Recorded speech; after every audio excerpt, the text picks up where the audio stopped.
Real, Zakwan, उसय्य, बनु लिहयान 4 कबीलों ने दरख्वास्त की अल्लाह के रसूल से, चलो कुछ लोगों को भिजवाओ जो हमें दावत दे। 70 कुर्रा को अल्लाह के रसूल सल्लल्लाहु अलैहि वसल्लम ने रवाना किया। उन्होंने धोखाधड़ी से सबको शहीद कर दिया। 1 महीने तक अल्लाह के रसूल सल्लल्लाहु अलैहि वसल्लम उन लोगों के खिलाफ बद्दुआ करते रहे, नमाज के अंदर क़ुनूत करते रहे कि इन्होंने अहले कुरान को शहीद कर दिया।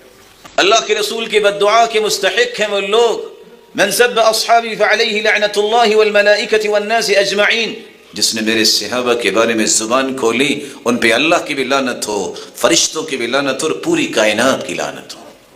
अहले मदीना को जो तकलीफ देता है, आपने फरमाया अल्लाहुम्मा मन ज़लम अहलल मदीना औ अखाफहुम, ऐ अल्लाह जो मदीने वालों पे जुल्म करे या उन्हें खौफ ज़दा करे, अल्लाह उस पे तेरी भी लानत हो, तेरे फरिश्तों की भी लानत हो, पूरी कायनात की लानत हो। और इसका कोई भी अमल कबूल ना करना, न फर्जी अमल न नफली अमल।